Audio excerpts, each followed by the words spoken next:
പ്രാപിക്കുവാനുള്ള സമയമാകുന്നല്ലോ. യെശയ്യാ പ്രവാചകന്റെ പുസ്തകവും റോമർ എഴുതിയ ലേഖനവുമാണല്ലോ നാം ശ്രദ്ധിച്ചുകൊണ്ടിരിക്കുന്നത്. യെശയ്യാ പ്രവാചകന്റെ പുസ്തകത്തിലേക്ക് നമുക്ക് കടന്നു വരാം. 2-ാം അധ്യായത്തിന്റെ 3 വരെയുള്ള വാക്യങ്ങൾ നാം ഓൾറെഡി ചിന്തിച്ചു കഴിഞ്ഞു. യെശയ്യാ പ്രവാചകന്റെ പുസ്തകത്തിന്റെ ആദ്യ ഭാഗങ്ങളെല്ലാം മടങ്ങി വരവിനെ സംബന്ധിക്കുന്ന, പാപത്തിൽ നിന്ന് ഇസ്രായേൽ ജനത്തെ ദൈവത്തിലേക്ക് വേർതിരിക്കുന്ന പ്രവാചകന്റെ പ്രവചന ദൂതുകളാണ് നമുക്ക് കാണുവാൻ കഴിയുന്നത്. ദൈവസ്ഥാനത്തെ കുറിച്ചുള്ള ദൂതുകളൊക്കെ 6-ാം അധ്യായം മുതൽ തുടങ്ങിയ ദൂതുകളും യേശു കർത്താവിനെ കുറിച്ചുള്ള ദൈവിക വെളിപ്പാടുകളും ഒക്കെ പ്രവചന പുസ്തകത്തിൽ നമുക്ക് കാണാൻ കഴിയും. അത് മുന്നോട്ടുള്ള ഭാഗങ്ങൾ പഠിച്ചു വരുമ്പോൾ നമുക്കൊരു അനുഗ്രഹമായിരിക്കും. ഇപ്പോൾ നാം കേൾക്കുന്ന ആലോചനകളൊക്കെ മടങ്ങിവരവിന്റെ ആലോചനകളാണ്. ദൈവരങ്ങളിലേക്ക് അത് നമുക്ക് ആവശ്യമാണല്ലോ. ദൈവരങ്ങളിലേക്ക് സമർപ്പിച്ച് ആ ദൂതുകൾ ചിന്തിപ്പാൻ പരിശുദ്ധാത്മാവ് നമ്മെ സഹായിക്കട്ടെ. യെശയ്യാ പ്രവാചകന്റെ പുസ്തകം 2-ാം അധ്യായത്തിന്റെ 4-ാം വാക്യത്തിലേക്ക് നമുക്ക് കടന്നു വരാം. ജാതികളുടെ ഇടയിൽ ന്യായം വിധിക്കുകയും ബഹുവംശങ്ങൾക്ക് വിധി കൽപ്പിക്കുകയും ചെയ്യും. അവർ തങ്ങളുടെ വാളുകളെ കൊഴുക്കളായും കുന്തങ്ങളെ വാക്കത്തികളായും അടിച്ചു തീർക്കും. ജാതി ജാതിക്ക് നേരെ വാളോങ്ങുകയില്ല. അവർ ഇനി യുദ്ധം അഭ്യസിക്കുകയുമില്ല. അവർ തങ്ങളുടെ വാളുകളെ കൊഴുക്കളാക്കി മാറ്റും. കൊഴുക്കൾ നിങ്ങൾ കണ്ടിട്ടുണ്ടോ എന്ന് അറിയത്തില്ല. നമ്മള് ചെറുപ്പകാലത്തൊക്കെ മാങ്ങ പറിക്കാനും ചാമ്പയ്ക്ക പറിക്കാനും ഒക്കെ ചെറിയൊരു കമ്പ് ഇങ്ങനെ കൊളുത്തി അല്ലെ വാക്കത്തി കെട്ടി അല്ലെ ചക്കയൊക്കെ പറിക്കാനൊക്കെ ഉപയോഗിക്കുന്നു അല്ലെ. വാക്കത്തി അതിൽ ഇങ്ങനെ അരിമകളൊക്കെ കെട്ടിയിട്ട് ഇതൊക്കെ ഫലങ്ങളൊക്കെ പറിച്ചെടുക്കാനായിട്ട് ഉപയോഗിക്കുന്നതാണ് കൊഴുക്കൾ എന്നാണ് പറയുന്നത്. അപ്പോൾ അവർ തങ്ങളുടെ വാളുകളെ എന്താക്കി മാറ്റും? കൊഴുക്കളാക്കി മാറ്റും. ഫലങ്ങൾ മുന്തിരിക്കൊലകളൊക്കെ പറിച്ചെടുക്കുന്ന രീതിയിൽ കൊഴുക്കളായിട്ട് വാളുകളെ, യുദ്ധത്തിന് ഉപയോഗിച്ചിരുന്ന വാളുകളെ അവർ മാറ്റും. കുന്തങ്ങൾ എന്ത് ചെയ്യും? വാക്കത്തികളാക്കി അടിച്ച് തീർക്കും. അപ്പൊ യുദ്ധോപകരണങ്ങളെല്ലാം വീട്ടിലെ ആവശ്യങ്ങൾക്കായി, ഭൗതികമായ മറ്റ് സാമാന്യ ആവശ്യങ്ങൾക്കായി ഉപയോഗിക്കത്തക്ക രീതിയിൽ അവയെല്ലാം ആ ആയുധങ്ങളെല്ലാം രൂപാന്തരപ്പെടുത്തും. എന്താണ് അതിന്റെ അർത്ഥം? അതിന്റെ അർത്ഥം യുദ്ധങ്ങളെല്ലാം പരിശുദ്ധാത്മാവ് നിർത്തൽ ചെയ്യുമെന്നുള്ള അർത്ഥമാണ് അവിടെ വരുന്നത്. യേശു കർത്താവിന്റെ 1000 ആണ്ട് വാഴ്ചയുടെ കാലത്ത് സംഭവിക്കുന്ന സമാധാന കാലഘട്ടത്തെ കുറിച്ചുകൂടാണ് യെശയ്യാ പ്രവാചകൻ അവിടെ പരാമർശിക്കുന്നത്. ജാതിക്ക് നേരെ വാളോങ്ങുകയില്ല. അവർ ഇനി യുദ്ധം അഭ്യസിക്കുകയുമില്ല. സങ്കീർത്തന പുസ്തകങ്ങളിലേക്ക് വരുമ്പോഴും നമുക്കത് അവിടെ കാണാൻ കഴിയും. പല പ്രാവശ്യം നാം ധ്യാനിച്ചിട്ടുള്ളതാണ്. സങ്കീർത്തനം 46-ാം അധ്യായത്തിന്റെ 8-9 വാക്യങ്ങളിലും നമുക്കത് കാണാൻ കഴിയും. വരുവീൻ, യഹോവയുടെ പ്രവൃത്തികളെ നോക്കുവിൻ. ഭൂമിയിൽ അവൻ എത്ര ശൂന്യത വരുത്തിയിരിക്കുന്നു. അവൻ ഭൂമിയുടെ അറ്റം വരെയും യുദ്ധങ്ങളെ നിർത്തൽ ചെയ്യും. അല്ലെ, എനിക്ക് തോന്നുന്നു ട്രംപ് കയറിയ പിന്നെ കുറച്ച് യുദ്ധങ്ങളൊക്കെ അവിടെ ഇവിടെയൊക്കെ സമാധാനം കൊണ്ടുവരാനുള്ള ശ്രമങ്ങൾ അദ്ദേഹം നടത്തുന്നുണ്ട്. കുറെയൊക്കെ വിജയിക്കുകയും ചെയ്യുന്നുണ്ട്. ഓൾമോസ്റ്റ് ഇസ്രായേലിന്റെ യുദ്ധങ്ങളിൽ കുറച്ച് സമാധാനം വരുത്താനായിട്ട് കഴിഞ്ഞു. അതുപോലെ റഷ്യക്ക് അദ്ദേഹം ഇന്ന് മുന്നറിയിപ്പ് കൊടുത്തു കഴിഞ്ഞു. പരിഹാസമായി മാറിയ യുദ്ധം എത്രയും പെട്ടെന്ന്, വർഷങ്ങളായിട്ടുള്ള ഈ യുദ്ധം, ഉക്രൈനുമായുള്ള യുദ്ധം എത്രയും പെട്ടെന്ന് അവസാനിപ്പിക്കാൻ വേണ്ടി ശക്തമായൊരു നിർദ്ദേശം ട്രംപ് കൊടുത്തു കഴിഞ്ഞപ്പോൾ യുദ്ധങ്ങളെ നിർത്തൽ ചെയ്യാൻ ഒരു പരിധിവരെ ട്രംപിനൊക്കെ പറ്റുന്നുണ്ട്. പലർക്കും പറ്റാതിരിക്കുന്ന കാര്യങ്ങളൊക്കെ അദ്ദേഹം ചെയ്യാൻ പറ്റുന്നുണ്ട്. എന്നാൽ പൂർണ്ണമായ യുദ്ധങ്ങളെ നിർത്തൽ ചെയ്യുവാൻ പലർക്കും കഴിയാതെയാകുമ്പോൾ, അധികാരികൾക്ക്, രാജാക്കന്മാർക്ക് കഴിയാതെയാകുമ്പോൾ, ഇവിടെ വചനം പറയുന്നു യുദ്ധങ്ങളെ നിർത്തൽ ചെയ്യുന്ന ഒരു ദൈവം. അവൻ വില്ലൊടിച്ച് കുന്തം മുറിച്ച് രഥങ്ങളെ തീയിലിട്ട് ചുട്ടുകളയുന്നു. എന്നേക്കുമായ യുദ്ധം നിർത്തൽ ചെയ്യപ്പെടുന്ന, രഥങ്ങൾ തീയിലിട്ട് ചുട്ടുകളയപ്പെടുന്ന, കുന്തം മുറിച്ചു കളയുന്ന, വില്ലൊടിച്ചു കളയുന്ന ഒരു ഭരണം കർത്താവിനാൽ സംഭവിക്കാൻ പോകുന്നു. ഈ കാലഘട്ടത്തിലെ ഭരണങ്ങളൊക്കെ സ്ഥിരതയില്ലാതെ മാറിക്കൊണ്ടിരിക്കുമ്പോൾ, പലരും വന്നിട്ടും സമാധാനമില്ലാതെ ആയിരിക്കുമ്പോൾ ഈ ഭരണകർത്താക്കളൊക്കെ മാറ്റപ്പെടുകയും ഒരുവൻ ഇവിടെ ഭരിക്കുവാൻ പോകുന്നു. ഹല്ലേലൂയ. പുതിയ ആകാശം പുതിയ ഭൂമി മടങ്ങി വരുന്നതിനെ കുറിച്ച് നമ്മൾ പഠിച്ചു. കർത്താവ് ഹല്ലേലൂയ ഇവിടെ ഭരിക്കുവാൻ പോകുന്നു. അവൻ യുദ്ധങ്ങളെ നിർത്തൽ ചെയ്യും. സമാധാനപരമായ ഒരു ഭരണം ഇവിടെ ഈ ഭൂമിയിൽ കാഴ്ചവെക്കുവാൻ കർത്താവിന് കഴിയുമെന്ന് നമുക്ക് വചനത്തിൽ മനസ്സിലാക്കാൻ കഴിയുന്നുണ്ട്. അപ്പോൾ ആ ഭാഗങ്ങളാണ് യെശയ്യാ പ്രവാചകനും സങ്കീർത്തനക്കാരൻ പരാമർശിച്ച പ്രവചന ശബ്ദങ്ങൾ തന്നെ യെശയ്യാ പ്രവാചകനും പ്രവചിച്ചു പറയുകയാണ്. കർത്താവിന്റെ നാളിലെ ഭരണത്തെക്കുറിച്ച്, യുദ്ധങ്ങളില്ലാത്ത ഒരു കാലഘട്ടത്തെക്കുറിച്ച്. ഇവിടെയൊക്കെ യുദ്ധങ്ങൾ നിർത്തപ്പെട്ടാൽ ചിലടത്തൊക്കെ പൊങ്ങി വരുന്നത് നമുക്ക് കാണാൻ കഴിയും. എന്നേക്കുമായ യുദ്ധങ്ങൾ നിർത്തൽ ചെയ്യപ്പെടുന്ന സമാധാന ഭരണം ലഭിക്കുന്ന ഒരു കാലഘട്ടം ഹല്ലേലൂയ നമുക്കുണ്ട്, നമുക്ക് കാണാൻ കഴിയും. യെശയ്യാ പ്രവാചകന്റെ പുസ്തകം 2-ാം അധ്യായത്തിന് 5-ാമത്തെ വാക്യത്തിലേക്ക് വരാം. യാക്കോബ് ഗൃഹമേ വരുവിൻ, നമുക്ക് യഹോവയുടെ വെളിച്ചത്തിൽ നടക്കാം. ഇസ്രായേൽ മക്കളോട് പരിശുദ്ധാത്മാവിൽ യെശയ്യാ പ്രവാചകൻ പ്രവചിച്ചു പറയുകയാണ്, യാക്കോബ് ഗൃഹമേ, ഇസ്രായേൽ മക്കളെ വരുവിൻ, നമുക്ക് യഹോവയുടെ വെളിച്ചത്തിൽ നടക്കാം. ഹല്ലേലൂയ. വെളിച്ചത്തിൽ നടക്കുന്നതിനെ കുറിച്ച് പുതിയ നിയമപുസ്തകം നമ്മെ പഠിപ്പിക്കുന്നുണ്ട്. ഇരുളിന്റെ മക്കളാകാതെ വെളിച്ചത്തിൽ തന്നെ നടക്കുക. പകലുള്ളിടത്തോളം കർത്താവിന്റെ പ്രവൃത്തി ഹല്ലേലൂയ സംഭവിക്കുമെന്ന് പറയുന്നുണ്ട്. ഇരുളിൽ നടക്കരുത് എന്ന് പുതിയ നിയമപുസ്തകം നമ്മെ പഠിപ്പിക്കുന്നുണ്ട്. വെളിച്ചത്തിന്റെ മക്കളായിരിക്കാൻ പറയുന്നുണ്ട്. അതേ ഉള്ളപ്പാടുകൾ തന്നെയാണ് പ്രവാചകനും ഇവിടെ സംസാരിക്കുന്നത്. നമുക്ക് യഹോവയുടെ വെളിച്ചത്തിൽ നടക്കാം. പകൽ സമയത്തുള്ളതുപോലെ മാന്യമായി നടക്കുവാൻ ഹല്ലേലൂയ ദൈവത്തിന്റെ വചനം നമ്മെ പ്രബോധിപ്പിക്കുന്നുണ്ട്. ലേഖനങ്ങളിൽ റോമർക്കെഴുതിയ അധ്യായത്തിലേക്ക് വരാം. 6-ാം അധ്യായത്തിന്റെ 4-ാം വാക്യം. അങ്ങനെ നാം അവന്റെ മരണത്തിൽ പങ്കാളികളായി തീർന്ന സ്നാനത്താൽ അവനോടുകൂടെ കുഴിച്ചിടപ്പെട്ടല്ലേ. റോമർ 6:4.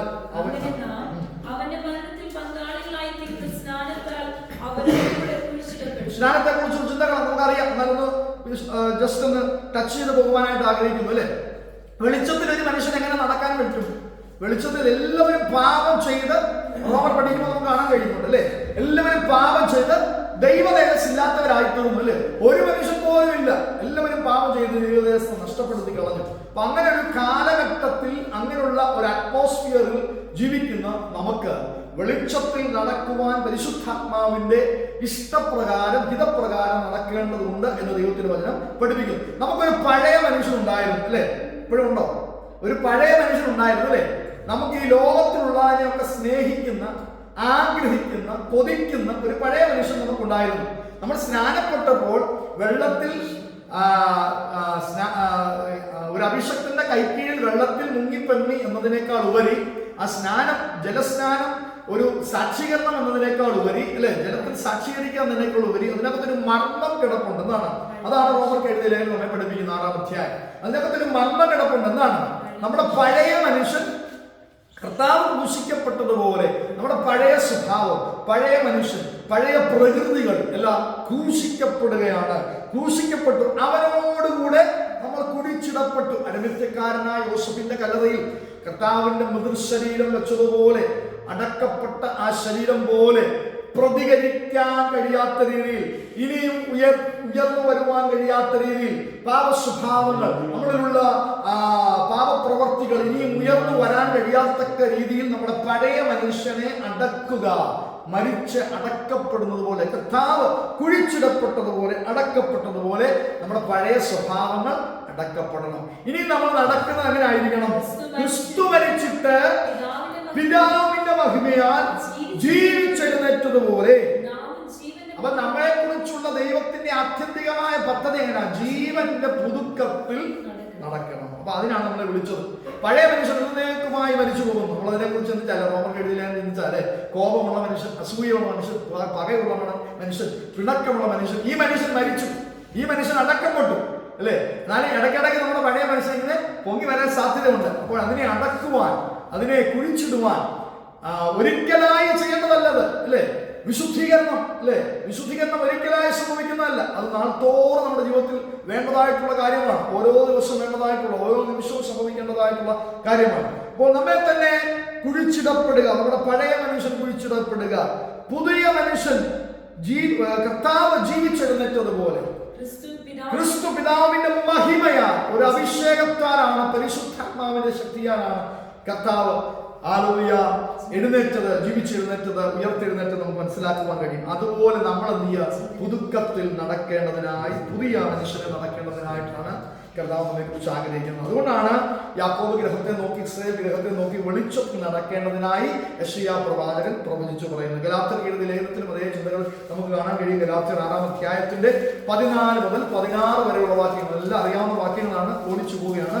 ഗലാത്യർ 6-ാം അധ്യായത്തിന്റെ 14 മുതൽ 16 വരെ. എനിക്കോ നമ്മുടെ കർത്താവായ യേശു ക്രിസ്തുവിന്റെ ക്രൂശിലല്ലാതെ പ്രശംസിപ്പാൻ ഇടവരരുത്. എന്താ കാര്യം?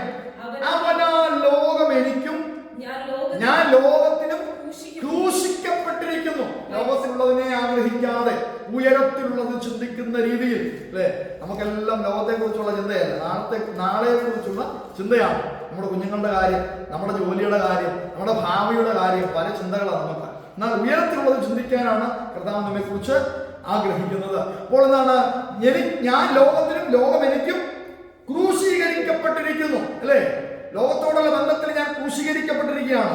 പരിച്ഛേദനയല്ല, പുതിയ സൃഷ്ടി അത്രേ കാര്യം. നാം ധരിക്കുന്ന വസ്ത്രത്തിലോ, വെള്ളവസ്ത്രം ധരിച്ചത് കൊണ്ടോ, മീശ പഠിച്ചത് കൊണ്ടോ, അല്ലേ, നമ്മൾ അങ്ങനെ പുറമേ ഉള്ള ചില കാര്യങ്ങൾ ചെയ്തതുകൊണ്ടല്ല, ചെയ്യുന്നത് നല്ലതാണ്. പക്ഷെ പുറമേ ഉള്ള കാര്യങ്ങളിലല്ല, പരിച്ഛേദനയിലല്ല, അഗ്രചർമ്മത്തിലല്ല. നമുക്ക് പരിച്ഛേദനയെ കുറിച്ച് നമുക്കറിയാം. പഴയ നിയമ പ്രമാണം അനുസരിച്ച് പരിച്ഛേദന ഏൽക്കണമായിരുന്നു. ഗലാത്യ സഭയിൽ പരിച്ഛേദന ഏറ്റവരും പരിച്ഛേദന ഏൽക്കാത്തവരും തമ്മിലുള്ള വാദപ്രതിവാദങ്ങളൊക്കെ ഉണ്ടായിരുന്നു, നമുക്ക് മനസ്സിലാക്കാൻ കഴിയും. എന്നാൽ ഇവിടെ അപ്പോസ്തലൻ പറയുകയാണ്, പരിച്ഛേദനയല്ല, അഗ്രചർമ്മമല്ല, പുതിയ സൃഷ്ടി അത്ര കാര്യം. ഹല്ലേലൂയ. പരിച്ഛേദന ഏറ്റിട്ടും അഗ്രചർമ്മം ചെയ്തിട്ടും പുതിയ ജീവിതത്തിന്റെ അനുഭവത്തിൽ നടക്കുന്നില്ലെങ്കിൽ അത് പ്രയോജനമില്ലാതാകും. നല്ല വൈറ്റ് ഡ്രസ് ധരിച്ച് മീശയും എടുത്ത് നടന്നാലും പുതിയ സൃഷ്ടി ആകുന്നില്ല എങ്കിൽ, അല്ലേ, അത് അനുഗ്രഹമാകുകയില്ല. ഈ പ്രമാണം ഏത് പ്രമാണം? പുതിയ സൃഷ്ടിയുടെ പ്രമാണം.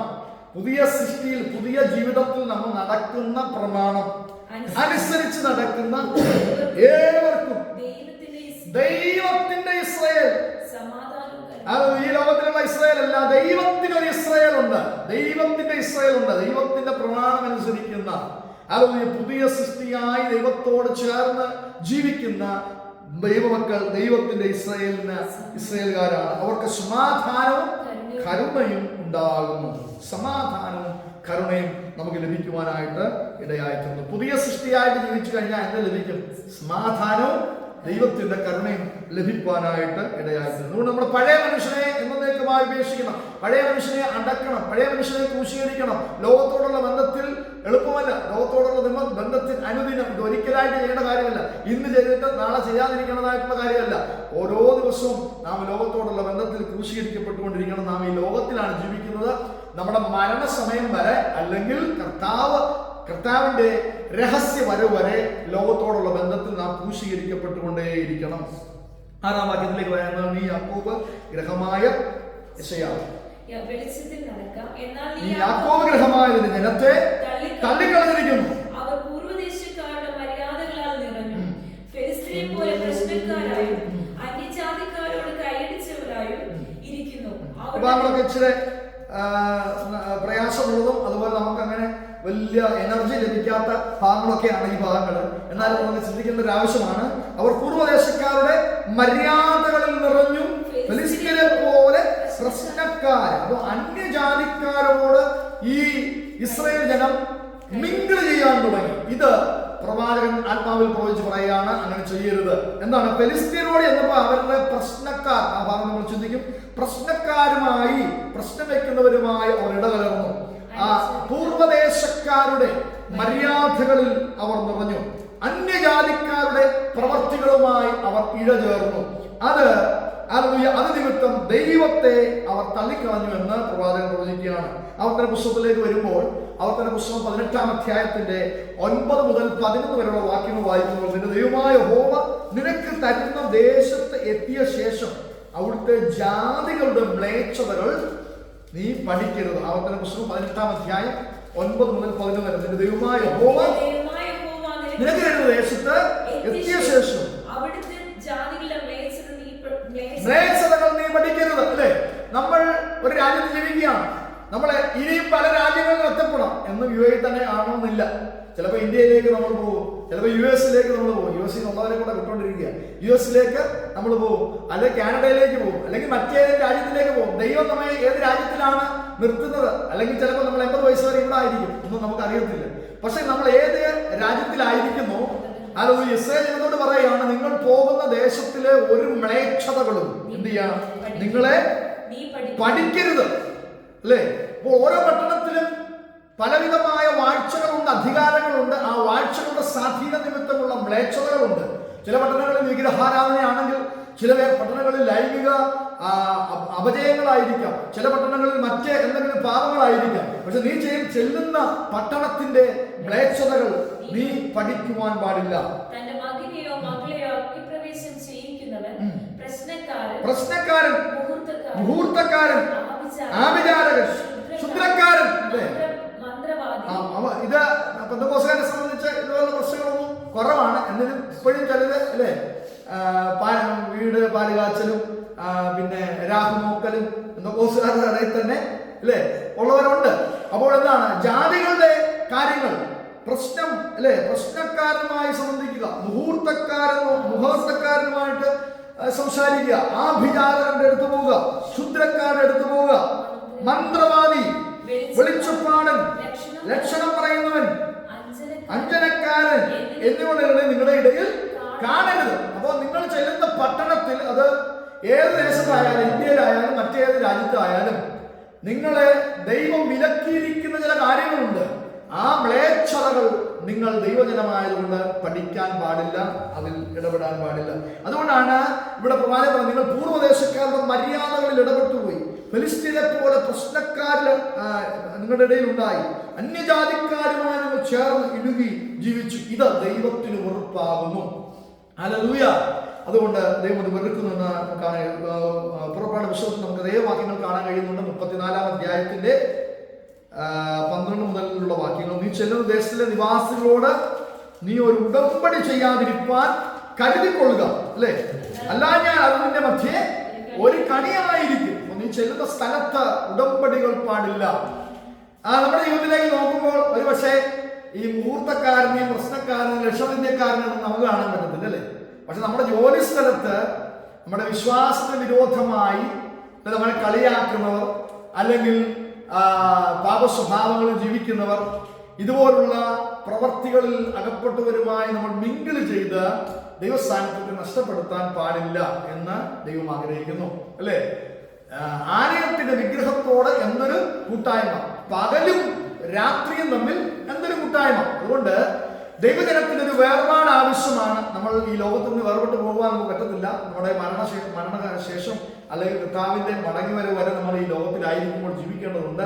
പക്ഷേ നമുക്ക് ചിലരിൽ നിന്ന് വേർപെട്ടിരിക്കാനായി അവരുടെ നടുവിൽ നിന്ന് വേർപെട്ടിരിപ്പീൻ എന്ന് ദൈവത്തിന്റെ വചനം പഠിപ്പിക്കുന്നത് കൊണ്ട് ചില കാര്യങ്ങൾ നമ്മൾ മനസ്സിലാക്കി വേർപെട്ടിരിക്കണമെന്ന് കർത്താവ് ആഗ്രഹിക്കുന്നു.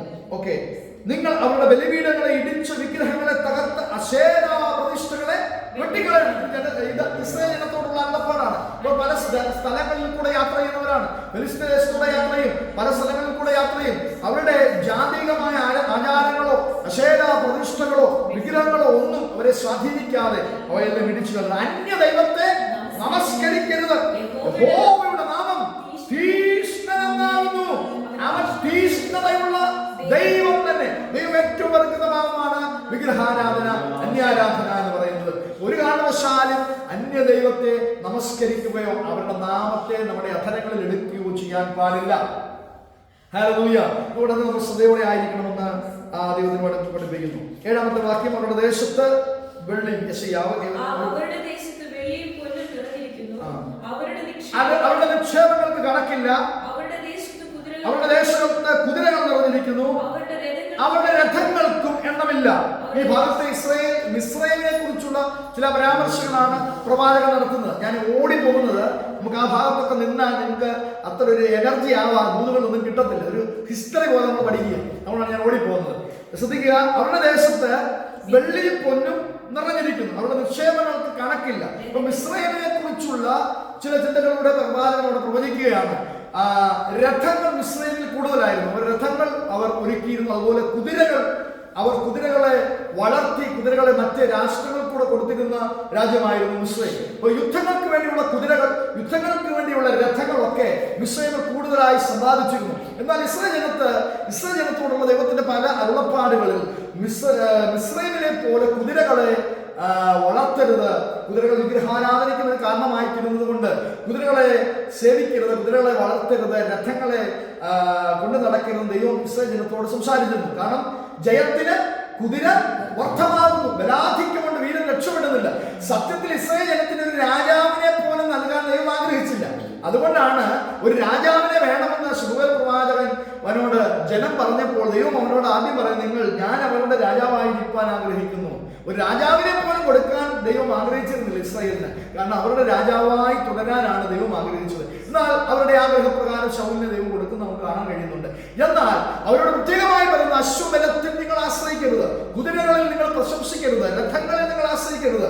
നിങ്ങളുടെ യുദ്ധം ജയിക്കുന്നതിന് ഞാനാണ് കാരണക്കാരൻ.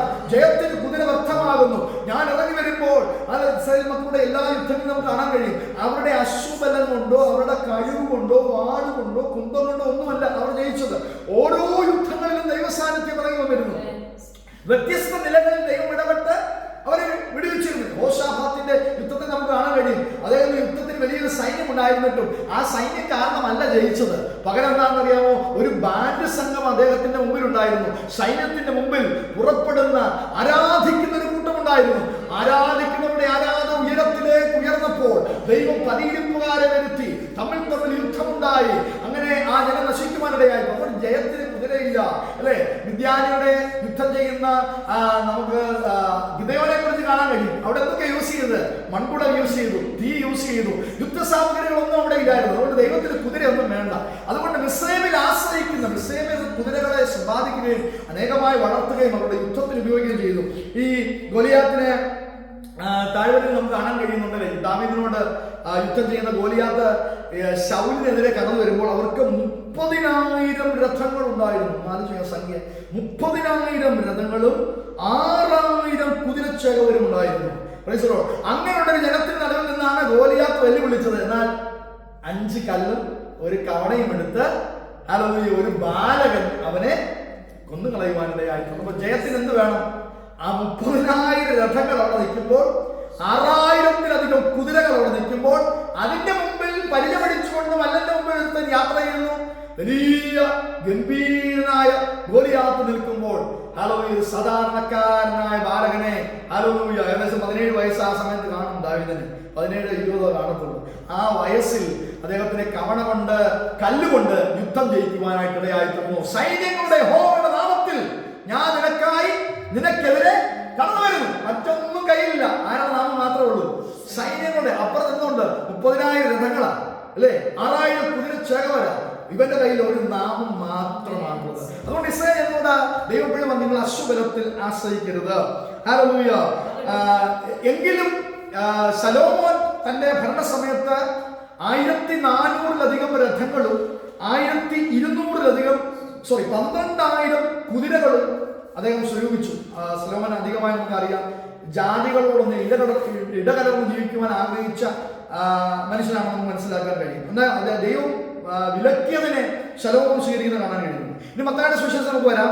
6-ാം അധ്യായത്തിന്റെ 19-ാമത്തെ വാക്യത്തിലേക്ക് നമുക്ക് വരാം. പുഴുവും തുരുമ്പും കെടുക്കുകയും കള്ളന്മാർ തുരന്ന് മോഷ്ടിക്കുകയും ഈ ഭൂമിയിൽ നിങ്ങൾ നിക്ഷേപം സ്വരൂപിക്കരുത്. 7-ാം വാക്യത്തിൽ നമ്മൾ അവരുടെ നിക്ഷേപങ്ങൾക്ക് കണക്കില്ല. അവരുടെ നിക്ഷേപങ്ങളിൽ പൊന്നും വെള്ളിയും ഉണ്ടായിരുന്നു. അവിടെ നമുക്ക് ചിന്തിക്കാം. പൊന്നും വെള്ളിയും അവരുടെ നിക്ഷേപങ്ങൾ ഉണ്ടായിരുന്നു. കുതിര അവരുടെ നിക്ഷേപങ്ങളുടെ കൂട്ടത്തിൽ ഉണ്ടായിരുന്നു. രഥങ്ങൾ അവർക്കുണ്ടായിരുന്നു. എന്നാൽ ദൈവജനത്തോട് ദൈവം ആഗ്രഹിച്ചു പറയുന്ന ഒരു കാര്യം, നിങ്ങളുടെ നിക്ഷേപങ്ങൾ എവിടെ ആയിരിക്കണം? മത്തായിയുടെ സുവിശേഷത്തിൽ പറയുകയാണ്, പുഴുവും തുരുമ്പും കെടുക്കുകയും കള്ളന്മാർ തുരന്ന് മോഷ്ടിക്കുകയും ചെയ്യുന്ന ഈ ഭൂമിയിൽ നിങ്ങൾ നിക്ഷേപം സ്വരൂപിക്കരുത്. അങ്ങനെയാണെങ്കിൽ നമ്മുടെ ബാങ്ക് ബാലൻസ് ഒക്കെ എന്ത് ചെയ്യും അല്ലേ? നമ്മുടെ കുഞ്ഞുങ്ങളെ പഠിപ്പിക്കാനും അല്ലേ നമ്മൾ സ്വരൂപിച്ച് വെച്ചിരിക്കുന്നൊക്കെ എന്ത് ചെയ്യും അല്ലേ? എന്നാൽ എവിടെ നമ്മുടെ നിക്ഷേപം ഉണ്ടായിരിക്കണം? പുഴുവും തുരുമ്പും കെടുക്കാതെയും കള്ളന്മാർ തുരന്ന് മോഷ്ടിക്കാതെയും ഇരിക്കുന്ന സ്വർഗത്തിൽ നിക്ഷേപം സ്വരൂപിച്ചുകൊള്ളു. സ്വർഗത്തിൽ എങ്ങനെയാണ് നമ്മുടെ നിക്ഷേപം സ്വരൂപിക്കുവാൻ കഴിയുന്നത്? ആത്മാക്കളെ നേടുന്നത് വഴി, ആ ദൈവത്തോടുള്ള ബന്ധത്തിൽ ദൈവത്തെ ആരാധിക്കുന്ന വഴി, നമ്മൾ പരിശുദ്ധാത്മാവിൽ നിറയുന്ന വഴി, ആത്മീക കാര്യങ്ങളിൽ നമ്മൾ കൂടുതൽ പ്രാധാന്യം കൊടുക്കുമ്പോഴാണ് സ്വർഗത്തിലെ നിക്ഷേപം ഉയർന്നുകൊണ്ടിരിക്കുന്നത്. അല്ലെങ്കിൽ നമ്മൾ ജോലി ചെയ്യുന്ന നമ്മുടെ സാലറി നാട്ടിൽ അയക്കുന്നു, ബാങ്കിലെ ബാലൻസ് ഇങ്ങനെ കൂടിക്കൊണ്ടിരിക്കുന്നു അല്ലേ പറഞ്ഞുകൊണ്ടിരിക്കുന്നുണ്ടായിരുന്നു, കൂടിക്കൊണ്ടിരിക്കുന്നു അല്ലേ? അപ്പോൾ നമ്മൾ നമ്മുടെ കുഞ്ഞുങ്ങൾക്ക് വേണ്ടി ഇവിടെയാണ് നമ്മൾ സ്വരൂപിക്കുന്നത്. ഉടുമ്പിനെ നോക്കി വേല പഠിക്കാനുള്ള ദൈവത്തിന്റെ വചനത്തിലുണ്ട്. അപ്പോൾ സ്വരൂപിക്കുന്നത് തെറ്റല്ല. പക്ഷെ നമ്മുടെ ആത്മീയ കാര്യങ്ങൾക്കൂടെ നമ്മൾ കൂടുതൽ ഇൻട്രസ്റ്റ് കൊടുക്കണമെന്നാണ് ഈ വചനം നമ്മെക്കുറിച്ച് ആഗ്രഹിക്കുന്നത്. ആത്മീയ കാര്യങ്ങൾ, പ്രാർത്ഥനാ ജീവിതം, വ്യക്തിപരമായ കർത്താവുമായിട്ടുള്ള ബന്ധം, നമ്മുടെ പേഴ്സണൽ പ്രയർ, ഒരുമിച്ചുള്ള ആരാധന, പരിശുദ്ധാത്മാവിലുള്ള ആരാധന, ആത്മാക്കളെ നേടുന്നതിനുള്ള, സുവിശേഷം പറയുന്നതിനുള്ള വ്യഗ്രത ഒക്കെ ഈ നിക്ഷേപങ്ങൾക്ക് അകത്ത് വരും. നിന്റെ നിക്ഷേപം ഉള്ളിടത്ത് നിന്റെ ഹൃദയമിരിക്കും, അല്ലേ? ഇവിടെയാണ് നമ്മുടെ ഡെപ്പോസിറ്റ് ഉള്ളത്, അവിടെയാണ് നമ്മുടെ ഹൃദയം. ആത്മീക കാര്യങ്ങൾക്കാണ് നമുക്ക് കൂടുതൽ ഇൻട്രസ്റ്റ് എങ്കിൽ നമ്മുടെ ഹൃദയം എപ്പോഴും അതിനോട് ചേർന്നിരിക്കും, അല്ലേ? ആത്മീയ കാര്യങ്ങൾക്കാണ് കൂടുതൽ ഇൻട്രസ്റ്റ് നമ്മുടെ ഹൃദയത്തിലുണ്ടെങ്കിൽ നമുക്ക് ബൈബിൾ വായിക്കാൻ തോന്നും, നമുക്ക് പ്രാർത്ഥിക്കാൻ തോന്നും, നമുക്ക് ആരാധിക്കാൻ തോന്നും, പരിശുദ്ധാത്മാവിൽ നിറയാൻ തോന്നും. ആത്മീയ കാര്യങ്ങൾക്ക് ഇൻട്രസ്റ്റ് എങ്കിൽ നമ്മുടെ ഡെപ്പോസിറ്റ് വേറെ എവിടെയെങ്കിലും ആണെങ്കിൽ, അല്ലേ? മൊബൈലിലാണ് നമ്മുടെ ഡെപ്പോസിറ്റ് എങ്കിൽ, ഇന്റർനെറ്റിലാണ് നമ്മുടെ ഡെപ്പോസിറ്റ് എങ്കിൽ, നമ്മൾ ആ പ്രാർത്ഥിക്കുവാൻ ആഗ്രഹിക്കുന്ന സമയം കൂടെ അതിനകത്ത് യൂസ് ചെയ്യുവാനായിട്ട്. അപ്പൊ നിക്ഷേപം എവിടെയാണെന്ന് നാം ശ്രദ്ധിച്ചിരിക്കണം. നമ്മുടെ നിക്ഷേപം ഉള്ളിടത്താണ് നമ്മുടെ ഹൃദയം ഇരിക്കുന്നത്. അപ്പൊ അവർക്ക് നിക്ഷേപം ഉണ്ടായിരുന്നു. അവർക്ക് പൊന്നും വെള്ളിയും അവർ സ്വരൂപിച്ചിരുന്നു. പൊന്നും വെള്ളിയും 2 ദിനവൃത്താന്തത്തിലേക്ക് നമുക്ക് കടന്നു വരാം. പൊന്നിനും വെള്ളിയിലും ദൈവം അവരെ ആശ്രയിക്കരുതെന്ന് ആഗ്രഹിച്ചിരുന്നു. എന്നാൽ 2 ദിനവൃത്താന്തം 8-ാം അധ്യായത്തിന്റെ 18-ാം വാക്യത്തിലേക്ക് വരുമ്പോൾ ഹൂരാം തന്റെ ദാസന്മാർ മുഖാന്തരം കപ്പലുകളെയും സമുദ്ര പരിചയമുള്ള ആളുകളെയും അവന്റെ അടുക്കൽ അയച്ചു. അവർ ശലോമോന്റെ ദാസന്മാരോടുകൂടെ ഓഫീരിലേക്ക് ചെന്ന് 450 താലന്ത് പൊന്നു വാങ്ങി ശലോമോൻ രാജാവിന്റെ അടുക്കൽ കൊണ്ടുവന്നു. ശലോമോൻ രാജാവായിരിക്കാം പഴയ നിയമകാലത്ത് ഏറ്റവും കൂടുതൽ പൊന്നു സ്വരൂപിച്ച രാജാവെന്ന് നമുക്ക് കാണാൻ കഴിയും. അദ്ദേഹം എന്ത് ചെയ്തു? ആളുകളെ അയച്ച്, കപ്പലുകളെ അയച്ച് താൻ 450 താലന്ത് പൊന്ന് സൂക്ഷിക്കുന്നത്, വാങ്ങുന്നത് കാണാൻ കഴിയുന്നുണ്ട്. 1 രാജാക്കന്മാരുടെ പുസ്തകം 10-ാം അധ്യായത്തിന്റെ 21-ാമത്തെ വാക്യത്തിലും ശലോമോന്റെ നിക്ഷേപങ്ങളെ കുറിച്ച് കാണാൻ കഴിയുന്നുണ്ട്. ശലോമോൻ രാജാവിന്റെ സകല പാനപാത്രങ്ങൾ, 1 രാജാക്കന്മാർ 10-ാം അധ്യായത്തിന്റെ 21. ശലോമോൻ രാജാവിന്റെ സകല പാനപാത്രങ്ങൾ എങ്ങനെയുള്ള? പൊന്നുകൊണ്ട്, അല്ലെ? കുടിക്കുന്നതും കഴിക്കുന്നതും എല്ലാം പൊന്നുകൊണ്ടുള്ള പാത്രങ്ങളില്ല, അല്ലെ? വായിച്ചേ. ലെബനോൻ വനഗ്രഹത്തിലെ ഉപകരണങ്ങളൊക്കെയും തങ്കം കൊണ്ടായിരുന്നു. ഒറ്റയൊന്നും പോലും വെള്ളി കൊണ്ടല്ല. അന്നാ വെള്ളിക്ക് ശലോമോന്റെ കാലത്ത് വിലയില്ലായിരുന്നു. ആ രീതിയിൽ പൊന്ന് അദ്ദേഹം സ്വരൂപിച്ചു. വെള്ളിക്ക് വിലയില്ലാത്ത പോലെ പൊന്ന് അദ്ദേഹത്തിന്റെ കരത്തിലുണ്ടായിരുന്നു. അദ്ദേഹത്തിന്റെ ഭക്ഷണ സാമഗ്രികൾ, പാത്രങ്ങളെല്ലാം പൊന്നുകൊണ്ടുള്ളതായിരുന്നു. 27-ാമത്തെ വാക്യം ശ്രദ്ധിച്ചേ. വെള്ളി കല്ല് പോലെ കിടക്കുക. എന്ത്? വെള്ളിക്ക് വിലയില്ലാതെ യെരൂശലേമിൽ പെരുപ്പം കൊണ്ട് വെള്ളിയെ കല്ലുപോലെയും ദേവദാരു മരത്തെ താഴ്വീതിയിലെ കാട്ടത്തിമരം പോലെയും ആക്കി. 8-ാമത്തെ വാക്യത്തിലേക്ക്. അപ്പം ഈ പൊന്നെ ഈ നിക്ഷേപങ്ങളിൽ ആശ്രയിക്കരുതെന്നാണ് കർത്താവ് പറഞ്ഞു വരുന്നത്. ഈ ഇസ്രായേൽ ജനത്തോട് കർത്താവ് പറഞ്ഞു വരുന്നത്, നിങ്ങൾ കുതിരകളിലോ, അതായത് 2 കാര്യങ്ങൾ അവിടെ. ഒന്ന്, പൊന്നും വെള്ളിയും സൂചിപ്പിക്കുന്നത് എന്താ? നമ്മുടെ പണമാണ്, അല്ലെ? നമ്മുടെ ധനമാണ്, സമ്പത്തിൽ ആശ്രയിക്കരുത്. സമ്പത്ത് വർദ്ധിച്ചാൽ അതിൽ മനസ്സ് വെക്കരുത്. സമ്പത്തിൽ ആശ്രയിക്കാൻ പാടില്ല. സമ്പത്ത് വർദ്ധിച്ചാൽ മനസ്സ് വെക്കാൻ പാടില്ല. ദൈവത്തിലായിരിക്കണം നമ്മുടെ ആശ്രയം. പൊന്നും വെള്ളിയും വർദ്ധിക്കുന്നത് നമുക്ക് സമ്പത്ത് വർദ്ധിക്കുമ്പോൾ അത് ദൈവത്തെ മറക്കുവാനിടയാകരുത്. നിക്ഷേപം വർദ്ധിക്കുമ്പോൾ ദൈവത്തെ മറക്കുവാനിടയാകുന്ന ദൂത. 2, നമ്മുടെ ബലത്തിൽ നമ്മൾ ആശ്രയിക്കരുത്. അശ്വബലത്തിൽ ആശ്രയിക്കരുതെന്ന് ദൈവം ആഗ്രഹിച്ച പോലെ നമുക്കുള്ള ബലങ്ങളിൽ നമ്മൾ ആശ്രയിക്കരുത്. നമ്മുടെ കഴിവിലോ, നമ്മുടെ പഠിത്തത്തിലോ, നമ്മുടെ സൗന്ദര്യത്തിലോ, നമ്മുടേതായിട്ടുള്ള ഏതെങ്കിലും കാര്യങ്ങളോ നമ്മൾ ആശ്രയിക്കുവാൻ പാടില്ല എന്നുള്ളതാണ് അന്ന് പ്രവാചകൻ പറയുന്ന പുതിയ നിയമ വെളിച്ചത്തിൽ നമുക്ക് ചിന്തിക്കുവാൻ കഴിയുന്നത്. 10-ാമത്തെ വാക്യത്തിലേക്ക് പറയാം. യഹോവയുടെ ഭയങ്കരത്വം നിമിത്തവും അവന്റെ മഹിമയുടെ പ്രഭ നിമിത്തവും ഈ പാറയിൽ കടന്ന് മണ്ണിൽ ഒളിച്ചു കൊള്ളുക. യഹോവയുടെ ഭയങ്കരത്വം നിമിത്തം, അവന്റെ മഹിമയുടെ പ്രഭ നിമിത്തം. അങ്ങനെയാണ് ഞാൻ നിങ്ങളോട് ചോദിക്കാം. യഹോവയുടെ മഹിമ, യഹോവയുടെ പ്രഭ കണ്ടപ്പോൾ ഒരാൾ പാറയിൽ ഒളിച്ചതിനെ കുറിച്ച് ഞാൻ പ്രസംഗിച്ചായിരുന്നു. ആരായിരുന്നു? മോശ, അല്ലേ? മോശയെ പാറയുടെ വിള്ളലിൽ നിർത്തിയിട്ട് തന്റെ കൈകൊണ്ട് തന്റെ തേജസ്സിനെ മറച്ച് തന്റെ പിൻഭാഗം കാണിക്കുന്ന കർത്താവിനെ കുറിച്ച്, ദൈവത്തെ കുറിച്ച് നാം ചിന്തിച്ചാലും അത്രയ്ക്ക് പ്രഭയുള്ള, മഹത്വമുള്ള, ഭയങ്കരത്വമുള്ള ദൈവം. യഹോവയുടെ ഭയങ്കരത്വം, അല്ലേ? ഭയപ്പെടുത്തുന്ന യഹോവ എന്നല്ല അതിന്റെ അർത്ഥം. അവന്റെ തേജസ്സിന്റെ ഭയങ്കരത്വം, അവന്റെ മഹിമയുടെ പ്രഭ. അതുകൊണ്ട് നീ പാറയിൽ കടന്ന് മണ്ണിൽ ഒളിച്ചുകൊള്ളുക. മതി. വെളിപ്പാട് പുസ്തകത്തിലേക്ക് നമുക്ക് വരുമ്പോഴും അത് കാണാൻ കഴിയുന്നുണ്ട്. അതായത് ഈ ദൈവത്തിന്റെ മടങ്ങി വരവിൽ, ഈ ദൈവത്തിന്റെ പ്രഭയുടെ മുമ്പിൽ, അത് മോശയ്ക്ക് പോലും, മോശ അധികം ദൈവത്തോട് സാന്നിധ്യം അനുഭവിച്ച ആളാണ്.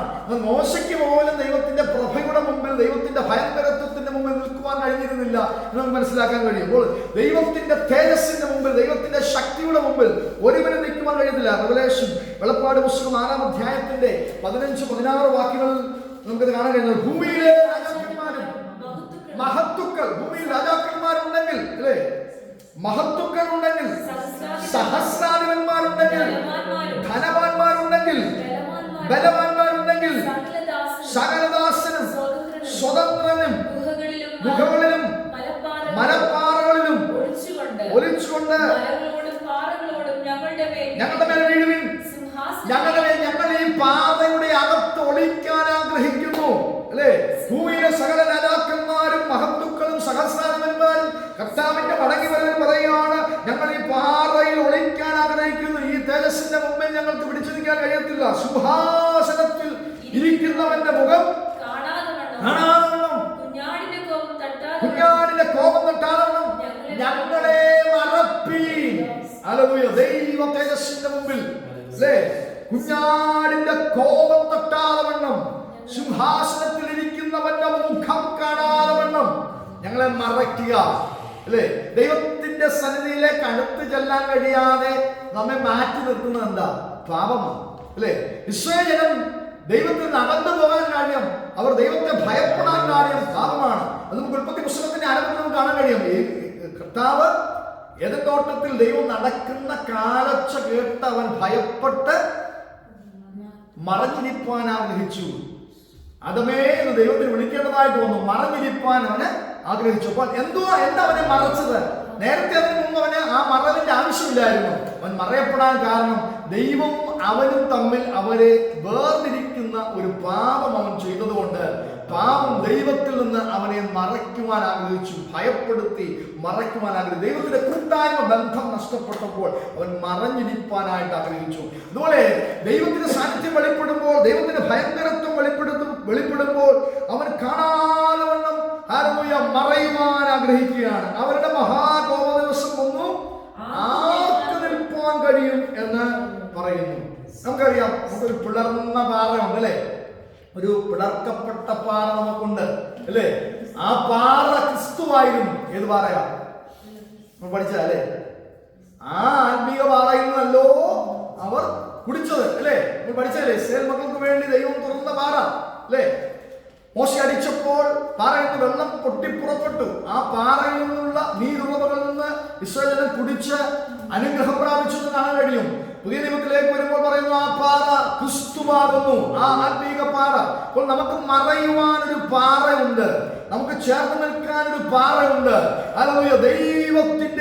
ദൈവത്തിന്റെ യഹോവയായ ദൈവത്തിന്റെ കോപം മനുഷ്യജാതിയുടെ മേൽ വരാതിരിക്കാൻ വേണ്ടി ഒരു പാറയാൽ നാം മറയ്ക്കപ്പെട്ടു. ആ പാറയാണ് ക്രിസ്തു. യഹോവയുടെ കോപം പാപം നിമിത്തം നമ്മുടെ മേൽ വരാമായിരുന്നു. ഹല്ലേലൂയ.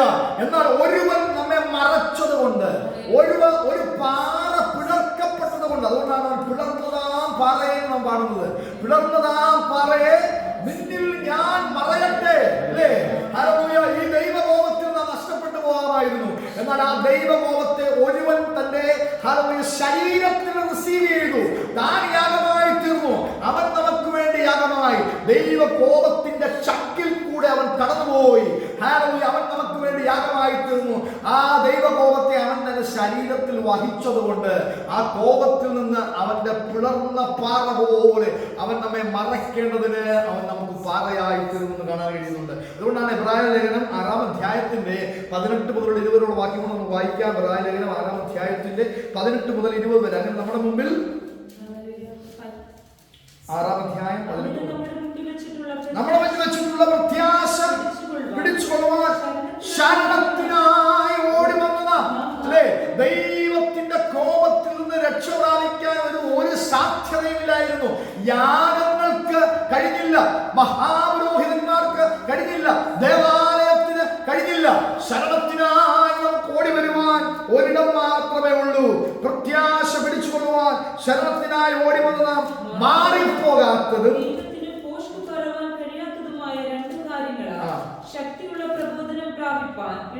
ശക്തിയുള്ള പ്രബോധനം പ്രാപിപ്പാൻ ഇടവരുന്നു. ആ പ്രത്യാശ എന്താണ്? ആത്മാവിന്റെ ഒരു നങ്കൂരം തന്നെ നിശ്ചയവും സ്ഥിരവും തിരശ്ശീലക്കകത്തേക്ക് കടക്കുന്നതും ആകുന്നു. നമുക്കറിയാം തിരശ്ശീലയെ കുറിച്ച്, തിരുനിവാസത്തെ കുറിച്ച്, വിശുദ്ധ സ്ഥലത്തെ കുറിച്ചൊക്കെ നമ്മൾ ചിന്തിച്ചാലേ, അതിപരിശുദ്ധ സ്ഥലത്തിൽ മഹാപുരോഹിതന് മാത്രം ആണ്ടിലൊരിക്കൽ കടന്നു പോകാൻ കഴിയാവുന്ന ഒരു സാഹചര്യത്തിന് നടുവിൽ, പഴയ നിയമ ആരാധനയുടെ നടുവിൽ ഏത് സമയത്തും ധൈര്യത്തോടെ ഉപാസനത്തിലേക്ക് ചെന്ന് പ്രാർത്ഥിക്കുവാൻ കഴിയുവാൻ ഹല്ലേലൂയ, ദൈവം നമുക്കൊരു പുതുവഴി തുറന്നിരിക്കുകയാണ് യേശു കർത്താവിന്റെ യാഗത്തിൽ കൂടെ, അല്ലേ? അതുകൊണ്ട് ശരണത്തിനായി നമുക്ക് ഓടി വരാൻ കഴിയും.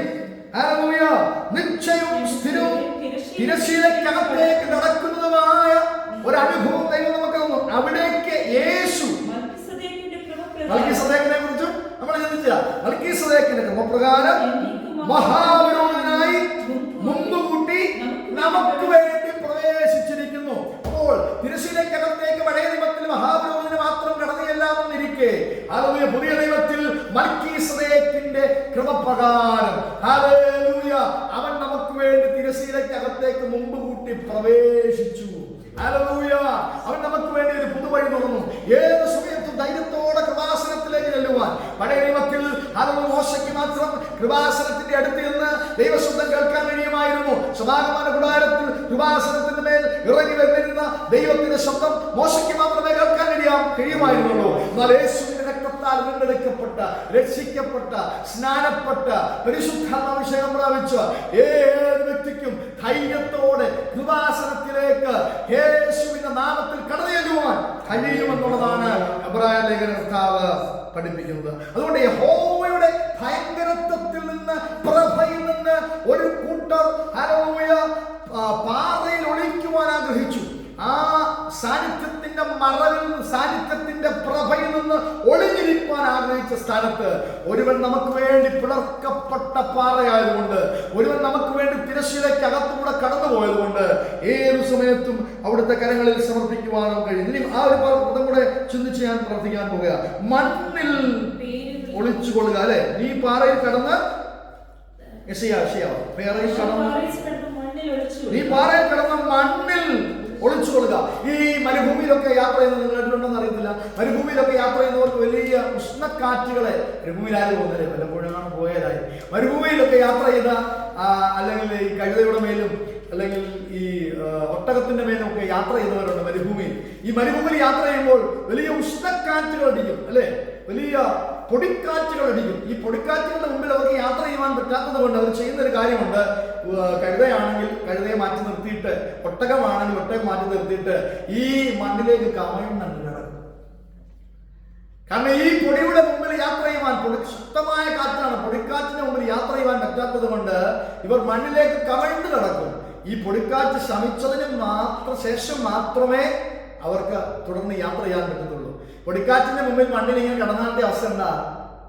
പൊടി വന്നിട്ട് നിറയും, തല മാത്രം ചിലപ്പോൾ വെളി കാണും, ദേഹം മുഴുവനല്ല മണ്ണുകൊണ്ട് പൊതിയപ്പെടും. പക്ഷെ ഈ യാത്ര ദുഷ്കരമായതുകൊണ്ട് ഈ പൊടിക്കാറ്റ്, ഉഷ്ണക്കാറ്റ് അവസാനിക്കുന്നവരെ അവർക്ക് അങ്ങനെ ചെയ്തേ പറ്റുള്ളൂ. കാറ്റ് ശമിക്കുമ്പോൾ, പൊടിക്കാറ്റ് ശമിക്കുമ്പോൾ അവർ എഴുന്നേറ്റ് യാത്ര ചെയ്യും. അപ്പോൾ ഈ കാറ്റിൽ നിന്ന് രക്ഷപ്പെടുവാൻ അവർ ചെയ്യുന്നത് മണ്ണിൽ ഒളിക്കുക എന്നുള്ളതായിരുന്നു.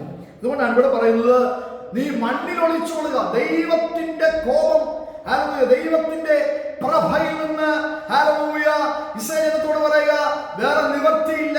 പാറകളിലും ഗഹ്വരങ്ങളിലും മണ്ണിലും ഒളിച്ചു കൊള്ളപ്പെടേണ്ട ഒരു സാഹചര്യത്തിലേക്ക് നീ വന്നു കഴിഞ്ഞു. കാരണം ദൈവത്തിൽ നിന്ന് നീ അകന്നു. 13-ാമത്തെ വാക്യം ചിന്തിക്കണമെന്നുണ്ട്. ചിന്തിക്കുവാനുള്ള സമയം നമ്മുടെ മുമ്പിൽ ഇല്ലാത്തത് കൊണ്ട് ഞാൻ നിർത്തുവാനായിട്ട് ആഗ്രഹിക്കുന്നു. 13, 14, 15, 16 വാക്യങ്ങൾ നമുക്ക് പിന്നീട് ചിന്തിക്കാം. 22-ാമത്തെ വാക്യത്തിലൂടെ വന്ന് ഞാൻ പ്രാർത്ഥിക്കാൻ പോവുകയാണ്. മൂക്കിൽ ശ്വാസമുള്ള മനുഷ്യനെ വിട്ടൊഴിയും അവൻ എന്ത് വിലമതിപ്പുള്ളൂ. ഹല്ലേലൂയ. അതിന് മുമ്പുള്ള ഭാഗങ്ങൾ ലബോനെ കുറിച്ച് പറയുന്നുണ്ട്. അത് വേണ്ട 13, 14, 15, 16 വാക്യങ്ങൾ പിന്നീട് നമ്മൾ ചിന്തിക്കും. അത് കുറേ വിശദീകരിക്കാനുണ്ട്. അതിനുള്ള സമയം നമ്മുടെ മുമ്പിൽ ഇല്ലാത്തതുകൊണ്ടാണ് ഞാൻ 22-ാമത്തെ വാക്യത്തിലേക്ക് വന്നത്. മൂക്കിൽ ശ്വാസമുള്ള മനുഷ്യനെ വിട്ടൊഴി അവന് എന്ത് വിലമതിക്കുവാനുള്ളൂ? മനുഷ്യനെ എന്ത് വിലമതിക്കാനുള്ളൂ? ഏത് മനുഷ്യനെ ഉറച്ചു നിന്ന ഒരു ശ്വാസം. മനുഷ്യരൊക്കെ നിഴൽ പോലെയാകുന്നു. നമ്മൾ ഉടുത്തൊക്കെ ഒരുങ്ങി നല്ല സ്മാർട്ടായിട്ട്, അല്ലേ, ടിപ് ടോപ്പിലൊക്കെ നടക്കുക. എന്തുവാ? ഒരു കാറ്റാണ്, ഒരു ശ്വാസമാണ്, ഒരു നിഴൽ പോലെയാണ്. പുല്ലുണങ്ങുന്ന പൂവാടുന്നതിന്റെ ഭംഗി കെട്ടുപോകുന്നത് പോലെ ഒരു നിമിഷം കൊണ്ട് നാം നഷ്ടപ്പെടുവാനിടയായിട്ട്. ഇന്ന് കാണുന്നവരെ നാളെ കാണുമെന്ന് ഒരു ഉറപ്പുമില്ല. ഇന്ന് കാണുന്നവരെ ഇന്ന് തന്നെ കാണും, രാത്രി ഫിനിഷ് ചെയ്യുമെന്ന് നമുക്ക് അറിയത്തില്ല, അല്ലേ? അപ്പൊ അങ്ങനെ ഒരു ലോകത്ത് നാം ജീവിക്കുമ്പോൾ അല്ലെങ്കിൽ മനുഷ്യന്റെ മൂക്കിലുള്ള ശ്വാസമുള്ള മനുഷ്യനെ വിട്ടൊഴിവിൽ. സങ്കീർത്തനം 118:5 മുതൽ 7 വരെയുള്ള വാക്കുകൾ നാം പലപ്പോഴും ചിന്തിക്കാറുണ്ട്. ഞെരുക്കത്തിൽ ഞാൻ യഹോവയെ വിളിച്ചപേക്ഷിച്ചു, യഹോവ ഉത്തരമരുളി എന്നെ വിശാല സ്ഥലത്താക്കി.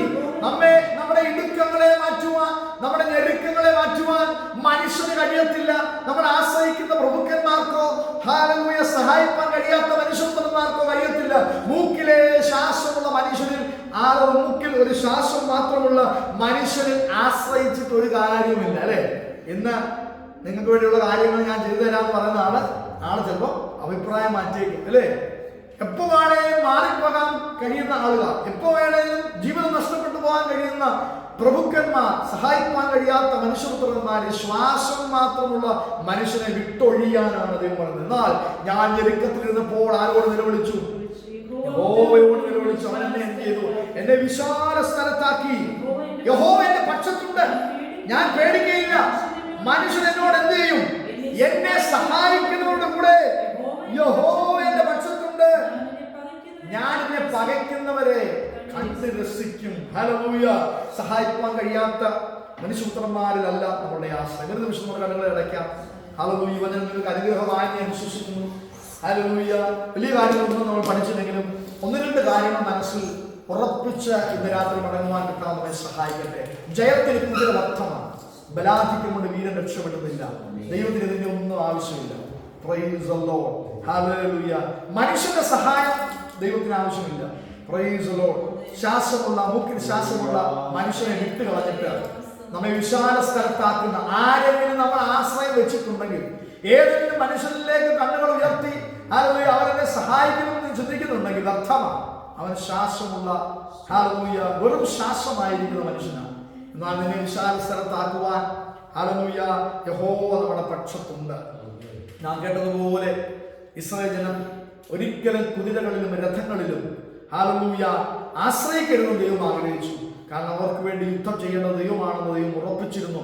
അവരുടെ രാജാവ് ദൈവം തന്നെ ആയിരിക്കണമെന്ന് അവൻ ആഗ്രഹിച്ചിരുന്നു. അവരുടെ യുദ്ധങ്ങളെ അവൻ ചെയ്യുവാൻ ആഗ്രഹിച്ചിരുന്നു.